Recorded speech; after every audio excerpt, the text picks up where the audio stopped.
Tonight on KVR News, protesters gather around campus for the Divest the Globe. See how students feel about the Speedway Mall project. And the Hurricane Relief Concert hosted at A&M. You're watching KVR News, your leader for live, local UT coverage.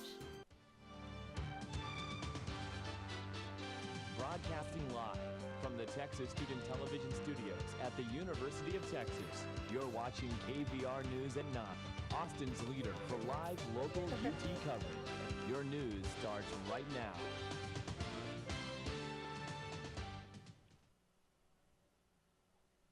Good evening and welcome back to KVR News for Monday, October 23rd. I'm Marco Ramirez. And I'm Carli Rappaport. Thank you for joining us. Protesters took to the streets today to raise awareness for the impact of fossil fuel projects on climate change. We stand, we fight, clean water is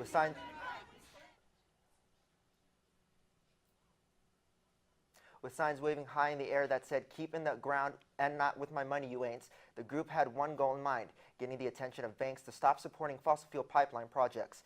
Protester Mike Conti says they delivered letters to local Wells Fargo and Chase branches. Plus, they have a message for them if they do not comply. We're going to boycott and push other people to boycott their banks, take their money, move it to a credit union, move it somewhere that it's not going straight into ruining our future. Divest the Globe protests did take place all across the country, as well in cities like Seattle, New York, San Francisco, and Washington, D.C. UT received the National Award for Excellence in Student Voter Engagement. The university ranked #1 in the nation for the most improved undergraduate voting rate based on the turnout from the 2016 election. The student voting rate at UT has increased more than 39% in 2012 to 53% in 2016. The title was awarded in Washington, D.C. by the All In Challenge, a nonpartisan organization that promotes civic engagement. Led by the student organization Texas Votes, UT was one of the 294 institutions and 582 campuses taking part in the challenge to expand civic engagement. Well, Longhorns, if you've been looking forward to the Speedway Mall project's completion, it looks like you'll have to wait a little longer. Last week, it was announced that nearly all of the bricks laid for the $36 million project will have to be ripped up and redone due to faulty material. UT's Capital Planning and Construction Director, Jim Shackelford, reports that about half of the currently laid bricks do not meet strength requirements, as requested by the University of Texas. The replacement process is projected to begin this week and continue through March of 2018, with the project finally complete in April. However, over these next 6 months, students should expect further disruption to Speedway traffic as the street will be narrowed by 50% while the replacement ensues. We went to the streets to see how the Longhorn community felt about these changes. It's kind of like annoying. I mean, I understand why. If it makes it better in the long run, that's good, but it is annoying. Well, it kind of sucks. I lived in Jester last year, and they had 21st and Speedway like completely blocked off. So it was like a maze to get through one side of the street. So it's kind of disappointing, but hopefully it'll look good when it's done. It's kind of a mess. Like, I bought a bike, and I feel like I kind of wasted a good $200, $300 because I can move like a block on my bike and then hit Speedway, and then I'm almost always late for my classes because there's always like some sort of delivery truck. So I think it's really a huge inconvenience. Like, it's pretty stupid, you know, because I mean, it's just kind of like, I mean, at least, you know, like, look at what's, you know, acceptable and what's not, you know, before like actually putting down like some kind of like pavement of some sort, you know. A new blue-eyed baby boy is bringing joy to many in the town of Graham, Texas, especially to Longhorn mom Lori Brown. 6 months after the death of her son, fellow Longhorn Harrison Brown, a close friend of Lori came with the idea to commemorate the death of Harrison by naming her upcoming baby after him. Born on September 17th, what would have been Harrison Brown's 20th birthday, Harrison Briggs Armstrong entered the world bringing tears to Lori's eyes. In similar news, UT will be hosting a community gathering on November 10th to honor Harrison Brown. Southwest Airlines is celebrating their first unmanned flight crew this week. The flight heading from St. Louis to San Francisco was staffed with 2 female pilots and 4 female flight attendants. A flight where only women operates is a rare sight in the aviation industry. Only 6.7% of commercial pilots are female, according to the Women in Aviation Incorporation, a nonprofit group. However, Southwest has had a female first before when Colleen C. Barrett, the company's former president, became the first female president in the aviation industry, according to Southwest. A group of UT students has made it their mission to reduce water waste on campus. It started as a 3-year project with a goal to utilize their nationally recognized idea that will help conserve water and monitor the stress levels in different plants. Interestingly enough, the students are using drone technology. They use an infrared camera to detect chlorophyll levels in plants and track the water supply for different vegetation on the UT campus. As the saying goes, what starts here changes the world. These young researchers are doing just that. Flying is set to begin in a few weeks.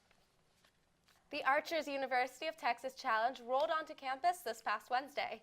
This year's challenge marks the largest amount of funds the event has ever raised, having well surpassed its goal of $100,000. Participants, including both faculty and students, attended classes, taught, and got around campus all day in wheelchairs. UT's very own Archer Hadley founded the charity event to raise awareness and funds for the wheelchair accessibility. UT was one of the 6 different venues to host this challenge over the past week. More than 843 people participated overall this year and raised $230,000. I really appreciate my fellow Longhorns and their spirit for giving back to the community and empowering other people on campus, and I think that's really huge. Biggest take would definitely be that if you're in a wheelchair and you go to UT, it is not the easiest thing ever. Like, there's so many places where you don't necessarily know exactly how to get from there to another. Like, just going from here to CMA, the slopes are just like really difficult. The accessibility, a lot of the like entryways for like, you know, wheelchairs are way too like narrow, not big enough, and it's a real challenge. The U.S. Navy joined the annual military exercise with South Korea this week. All branches of the U.S. military trained together with the Allies, preparing to defend Pacific nations from possible North Korean aggression. North Korean dictator Kim Jong-un began testing nuclear weapons during the last U.S. administration. This year, Kim has launched several missiles over Japan and threatened the U.S. territory, Guam. On Saturday, the 5 living former presidents gathered for a hurricane relief concert at Texas A&M University. The One America Appeal hosted the event to raise funds for those that were affected by Hurricane Harvey. All 5 presidents were part of the concert and gave speeches that applauded the resiliency of the people who have had their lives turned upside down. President Trump was not in attendance, but spoke at the concert through a tapped message. Lady Gaga made a surprise appearance during the show and sang 3 of her hit songs. After receiving standing ovations for all 3 songs, Lady Gaga gave a moving speech and revealed that she was donating $1 million to the One America Appeal effort. At the end of the night, nearly $33 million in donations were raised by over 80,000 donors. The city of Austin has submitted a bid to house the new headquarters for Amazon. If won, Amazon plans to hire 50,000 employees over the span of 15 years and will invest $5 billion into the area. Austin already houses the office for Apple, Dell, IMB, and AT&T. But if Amazon does move, it could be an advantage for Austin residents in providing more jobs and development to the region. William Miller, Vice President of Angelou Economics, states that Amazon could also improve the status of the residents who could be employed by making them a bigger competitor in the high-tech field. However, there are downsides to the deal, including more congestion and housing affordability. Well, I really hope that those downsides don't affect it too much. I hope so too. This would be a really good opportunity for Austin. Yeah. Well, stay tuned. We'll be right back with more KVR News. An update on a missing 3-year-old. ADA accessibility at Lady Bird Lake. Protests erupt after Jeff Sessions visit Austin. An update on a missing 3-year-old. ADA accessibility at Lady Bird.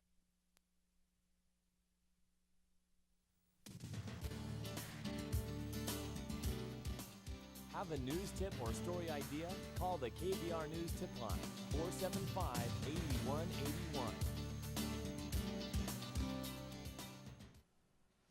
Texas authorities discovered the body of a small child around 11 a.m. on Sunday morning, less than a mile from the home of the 3-year-old Sharon Matthews, who has been missing since October 7th. Matthews was reported missing earlier in the month after her adopted father, Wesley Matthews, left her outside in an alleyway at 3 a.m. as a punishment for not drinking her milk. Wesley did not report the girl missing for another 5 hours after this discovery and was charged with child endangerment. Though the body has not been positively identified by a medical examiner, Sergeant Kevin Perlich of the Richardson Police Department said it is most likely Sharon Matthews.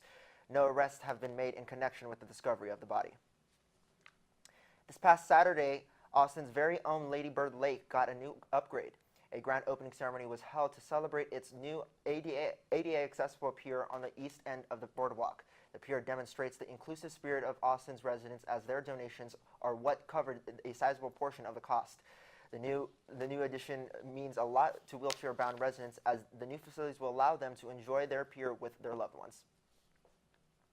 Austin's no-kill policy generated $157 million in the form of jobs, pet care, and retail services in the past 7 years, according to a new study by the University of Denver. This impact increases the economic growth of the area by attracting new businesses and having a role in employee demographics. While this policy only means that more than 90% of the animals are rescued, Austin leads as the largest no-kill city in the country, according to Austin Pets Alive. And they plan to maintain this policy, which will hopefully continue to save thousands of pets each year. UT Annual's Halloween food drive for the Central Texas Food Bank is working overtime this year to help the victims of Hurricane Harvey. The Student Engineering Council, who coordinates the drive, is targeting for 5,000 cans this year to provide for those impacted by Harvey. This collection goes far beyond what the council typically brings in. SEC President Mike Pang said competition is an important aspect of the drive, as individual schools at UT are competing to collect more cans. This year, 9 college councils are working to promote the collection. If you're interested in donating, the drive goes until October 31st. UT sexual assault protocol usually places a heavy focus on the rights of the victims, as do most assault trials at universities across the country. However, new voices have spoken up in support of the rights of the accused. The New York Times reported on Sunday over the plights of 4 mothers whose sons had been accused of sexual assault. The mothers have joined forces and created a group called Family Advocating for Campus Equality, or FACE. The group advocates for greater burdens of proof before prosecuting people accused of assault. They claim that the burden of proof implied under Title IX is far too weak and disproportionately harms the accused. This follows Betsy DeVos's controversial changes to Obama-era campus sexual assault guidelines, which raise protections for the accused. The University of Texas has not released any statements regarding on the changes. The first marijuana dispensary is expected to arrive southeast of Austin this December. Patients will be able to order cannabalized oil online and have it delivered to them to their homes. This due to the Texas Compassionate Use Act, which was established 2 years ago to allow the use of CBD oil in patients with epilepsy. Knox Medical is the first of the 3 dispensaries securing licensure in the state. On Friday morning, community members rallied to oppose the police of Attorney General Jeff Sessions during his visit to Austin, Texas. The rally elevated the Austin community's priorities to protect the U.S.-born and immigrant communities of color, transgender people, and sanctuary cities against Sessions' agenda. Sessions gave a speech on Trump's new immigration policies and speak to local U.S. Attorney Office staff and leadership outside. About 70% chanted, held signs, and eventually laid a trampled Klansman robe in front of Sessions' motorcade. New details emerged this week regarding former Fox News anchor Bill O'Reilly. In April, O'Reilly was ousted from his popular program, The O'Reilly Factor, amidst a string of sexual harassment settlements. A settlement with former Fox News legal analyst Liz Wheel had some of its confidential details leaked last week. According to the New York Times, O'Reilly paid Wheel $32 million to settle the matter. 21st Century Fox, the parent company of Fox News, was aware of the settlement, but not the amount when it signed O'Reilly to a $25 million per year contract in February.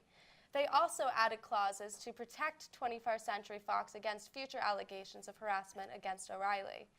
Since he left Fox News, O'Reilly still maintains he has done nothing wrong, while recently promoting his newest book, Killing England, on various news outlets, including The Today Show and the Fox News Hannity.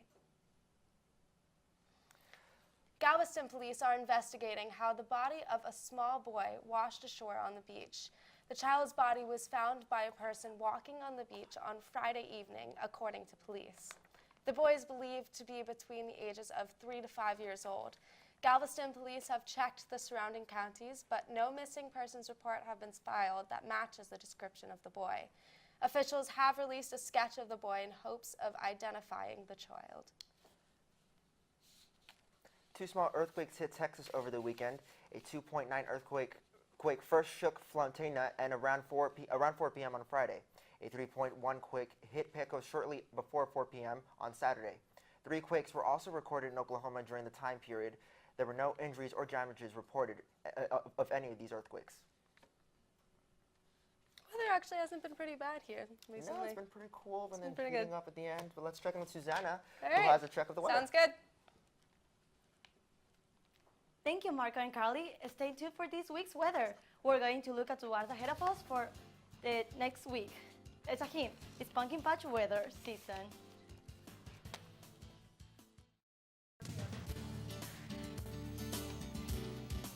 You're watching KVR News at 9. Your campus, your news.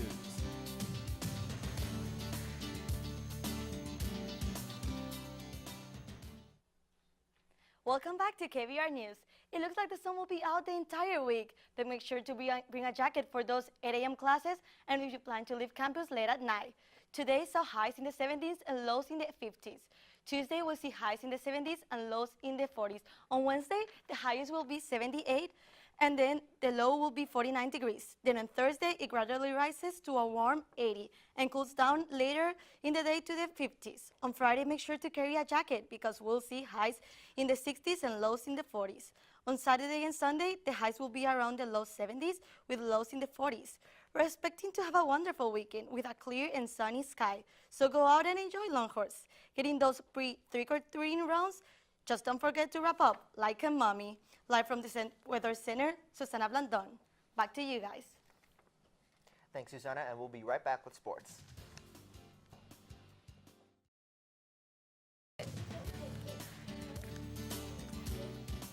You're watching KVR News at 9. Your campus, your news.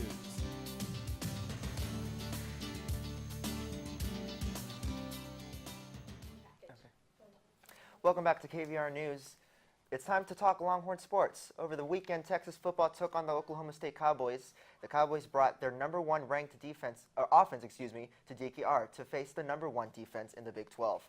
What was expected to be a blowout win for Oklahoma State ended up being a very low-scoring game.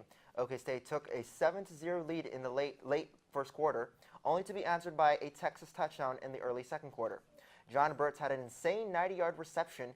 He tiptoed along the sidelines and somehow stayed in bounds, which set up a 2-yard touchdown by Sam Ellinger to even the score 7-7. The second half was dominated by defense. The Longhorns and Cowboys each made a field goal for a combined total of just 6 points in the half. And at the end of the fourth quarter, the scoreboard read 10-10, which sent the Horns into their 3rd overtime game of the season. Ross Lebensky from TSTV Sports was on the sidelines for the exciting matchup between the two teams. Wow, what a way to... It's game day here in Austin, Texas, and the Longhorns were hosting Big 12 foe, Oklahoma State. Texas was looking to bounce back at home from losing a showdown to bitter rival OU last weekend, but would lose another close one in overtime, 13-10. OK State averaged almost 50 points coming into this matchup, but the Longhorns defense stood their ground, holding the potent Cowboys offense to just 10 points. Wow, what a way to end the game. After a stellar defensive performance, Texas fans were shocked by the Longhorn loss. The Horns will travel to Waco, Texas this weekend to take on the Baylor Bears. Kickoff will be at 11 a.m., and you can catch that game on 1SPNU. In other Texas sports news, men's basketball gave the fans a taste of what's to come this season. The team held the Texas tip-off at Gregory Gym this past Wednesday.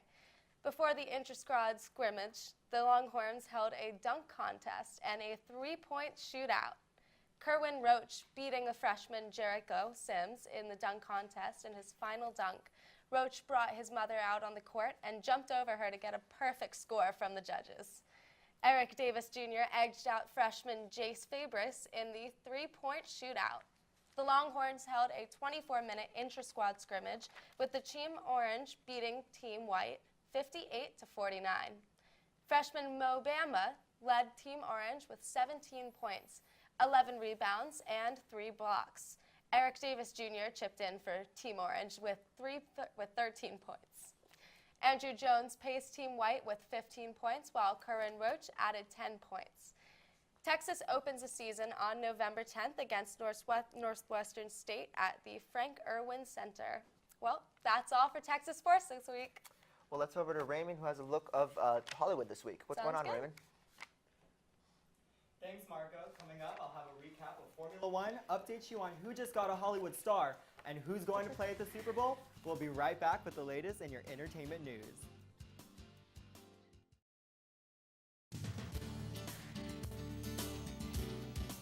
You're watching KVR News at 9. Your campus, your news.